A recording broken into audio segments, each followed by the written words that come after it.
अस्सलाम वालेकुम दोस्तों, मैं हूं शाहरुख और आज ऑनर ने लॉन्च किया है ऑनर X9B स्मार्टफोन इंडिया में, जिसकी प्राइसिंग स्टार्ट होती है 26,000 रुपए से। एंड अगर आपके पास ICICI बैंक का कार्ड है तो आपको 3,000 तक का डिस्काउंट मिल सकता है, विच मीन्स लगभग 23,000 प्राइसिंग पड़ जाएगी। और अगर कार्ड नहीं है तो 26,000। अगर मैं इसे 23,000 में भी जज करूँ तो मैं कहूँगा यार ये स्मार्टफोन ने मुझे बहुत ही ज़्यादा निराश किया है, बिकॉज इसमें बहुत सारी चीज़ें हैं जो कि अच्छी है, पर बहुत सारी चीज़ें हैं जो कि एकदम से अच्छी नहीं है एंड कह लो कि नॉट वर्थ द प्राइसिंग ये स्मार्टफोन है। चलो मैं इसके स्पेसिफिकेशंस आप लोगों को जल्दी से बताता हूं। तो सबसे पहले आपको जो यहाँ पे डिजाइन मिलता है वो काफी ज्यादा अच्छा है, दिखने में खूबसूरत लगता है, no problem with that. Back में आपको पॉलीकार्बोनेट यानी कि प्लास्टिक बैग दिया गया है, तो ये थोड़ा बेटर हो सकता था, but still no problem, plastic है तो बैग टूटेगा नहीं गिरने के बावजूद। एंड टूटेगा नहीं से याद आया, ऑनर वाले ये क्लेम करते हैं कि ये स्मार्टफोन आपका टूटेगा नहीं, चाहे इसे पटक दो, फेंक दो, कुछ भी कर लो, चाहे आप इसे कुतुब मीनार से फेंक दो, ट्रेन की पटरी पे रख दो, एरोप्लेन के टायर के नीचे डाल दो, ये टूटेगा फूटेगा नहीं। मतलब बहुत ही ज्यादा इन्होंने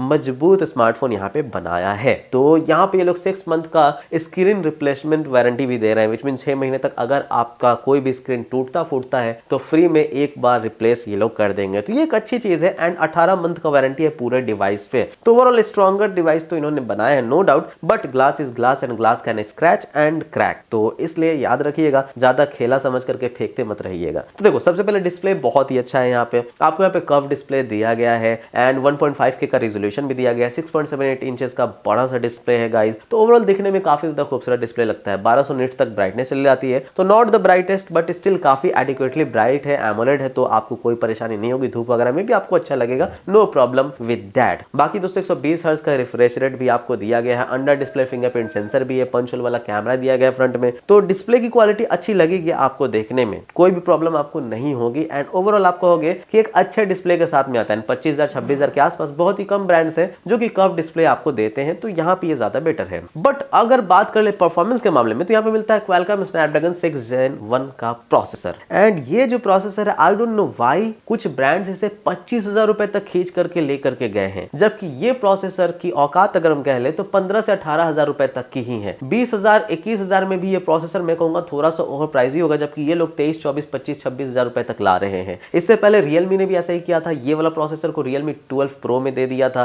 25,000 रुपए में। एंड मैंने डिस किया था यार ये क्या बात हुआ, 25,000 में 6 Gen 1 क्यों देना है भाई? 6 Gen 1 प्रोसेसर, मानता हूं 4 नैनोमीटर का processor, but it's not a powerful processor, it's a power efficient processor जो कि बैटरी बचाएगा, नो प्रॉब्लम, बट उतना तगड़ा ये प्रोसेसर नहीं है कि आप इसे 25-26,000 रुपए में बेचो। 5 लाख की सिर्फ AnTuTu स्कोर आती है भाई इस प्रोसेसर के साथ में, जो कि ऑनर X9B में आपको दिया गया। एंड सेम रियलमी 12 प्रो में भी यही प्रोसेसर मिलता था। बाकी दोस्तों LPDDR4X की 8GB की रैम मिल जाएगी, UFS 3.1 का स्टोरेज मिल जाएगा जो कि अच्छी चीज है, नो प्रॉब्लम। 256GB का स्टोरेज वेरिएंट आपको मिलता है। अब देखो चलो प्रोसेसर अगर कम होता है ना तो हम मानते कि हो सकता है कैमरा में इन्होंने इंक्रीज किया होगा, कैमरा को ज्यादा बेटर यहाँ पे बनाया होगा, तो इसलिए प्रोसेसर में कट डाउन किया। लेकिन गाइस कैमरा मुझे बकवास लगी है। 108 मेगापिक्सल का मेन कैमरा दे दिया, चलो कहेंगे बहुत अच्छा है। 3x लॉसलेस जूम कर सकते हैं, भले ही ऑप्टिकल जूम नहीं है, बट सॉफ्टवेयर के थ्रू 3x जूम भी करोगे तो फटेगा नहीं। 108 मेगापिक्सल ऑसम लगता है, ठीक है। लेकिन भाई इसमें कोई भी OIS यानी कि ऑप्टिकल इमेज स्टेबलाइजेशन नहीं है, तो नाइट शॉट्स कैसे आएंगे इसकी कोई गारंटी नहीं है, या फिर आपको डे लाइट में वीडियो रिकॉर्डिंग कैसी आएगी कोई गारंटी नहीं है। शेक सिर्फ EIS से कैंसिलेशन होगा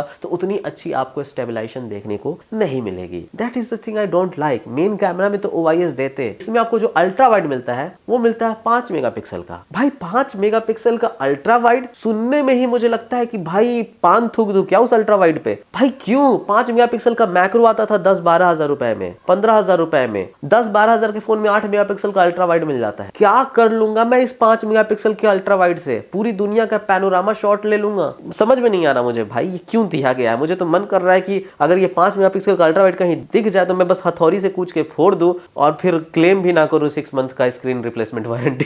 खैर उसके बाद आपको 2 मेगापिक्सल का मैक्रो दिया गया है, अगेन बकवास। 16 मेगापिक्सल का फ्रंट कैमरा है। तो ये जो पूरा का पूरा कॉम्बिनेशन है ना कैमरा का, ये बकवास है। तो कहीं से भी अगर प्रोसेसर कम है, 6 Gen 1 दिया गया है, तो जस्टिफाई नहीं करता है कि भाई कैमरा ज्यादा बेटर है इसलिए प्रोसेसर में कटआउट किया। भाई दोनों ही कटआउट्स है, दोनों ही बकवास है। तो यहाँ से कैसे हम जस्टिफाई करें कि नहीं प्रोसेसर कम दिया तो कैमरा अच्छा दिया। अब मैं ये बात इसलिए कह रहा हूं क्योंकि जो Realme 12 Pro processor Snapdragon 6 Gen 1 के साथ आता है सेम प्राइस में, तो उन्होंने कैमरा को इनहांस किया है। 50 मेगापिक्सल का मेन कैमरा दिया है, 32 मेगापिक्सल का 2x ऑप्टिकल टेलीफोटो लेंस दिया है, अल्ट्रा वाइड दिया है। तो ओवरऑल लगता है कि हाँ यार एक अच्छा कैमरा कैमरा सेटअप तो दिया है चलो, बट यहाँ पे तो मतलब कितना भी बोल लूँ कम है। ओके, उसके बाद आपको मिलता है यहाँ पे 5800 mAh की बैटरी। यहाँ मैं खुश हो गया, बैटरी तो एकदम से मस्त दे दिया, 3 दिन तक चलाते रहो, चार्ज करने की जरूरत नहीं, बहुत अच्छी बात है। And 5800 mAh is a very big battery. 5000 mAh ऐसे नॉर्मली मिल जाता है आपको इस प्राइस रेंज में, बट 5800 mAh नहीं मिलता। सैमसंग पहले 6000 mAh दिया करता था, वो भी इतना नहीं देता। एंड सबसे खास बात यह है कि इतने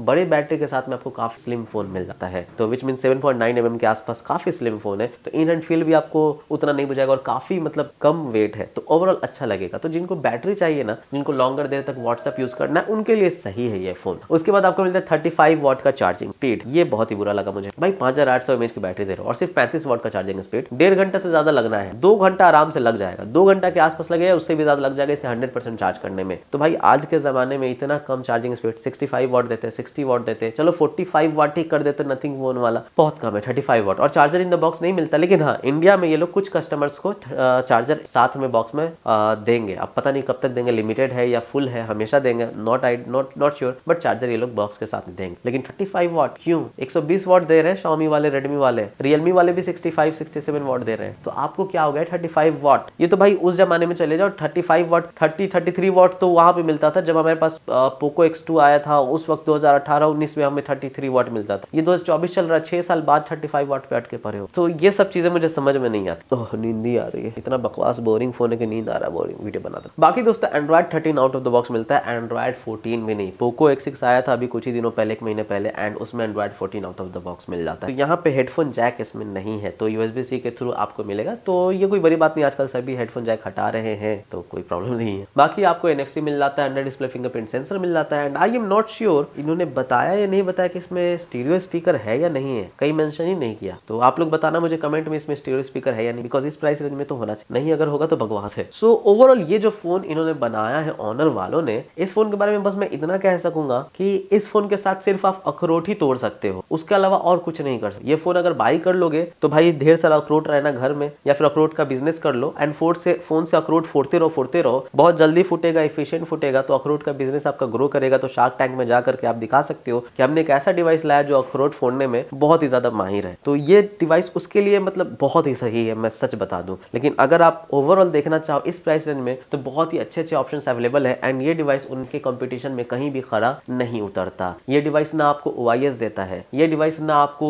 HDR10+ वगैरह कंफर्म भी नहीं देता है कि नहीं देता है, ये डिवाइस ना ही आपको अच्छा प्रोसेसर देता है, ना ही आपको अच्छा कैमरा, अच्छा अल्ट्रा वाइड, अच्छा मैक्रो या अच्छा फ्रंट कैमरा देता है, ये डिवाइस ना ही आपको अच्छा चार्जिंग स्पीड देता है, ये डिवाइस ना ही software out of the box आपको एंड्रॉइड 14 मिलता है, ये डिवाइस ना ही आपको हेडफोन जैक देता है, ना ही ये डिवाइस आपको जो है अच्छा बैक का ग्लास देता है। तो ओवरऑल ये डिवाइस आपको क्या देता है? तो कॉन्फिडेंट देता है कि आप अखरोट तोड़ सकते हो। तो अगर आपको इस प्राइस में कोई फोन बाई करना है तो मैं कहूंगा Poco X6 and X6 Pro is much better choice. And अगर आप कोई दूसरा बेटर चॉइस चूज करना चाहते हो तो फिर Realme 12 Pro जो कि सेम प्रोसेसर के साथ बट बेटर कैमरास के साथ में आता है, it will be much better choice. ये कहीं से भी टॉप 5 के अंदर भी नहीं आएगा फोन्स में, अगर मैं रिकमेंड करना चाहूँ। थैंक यू, बाय बाय, जय हिंद।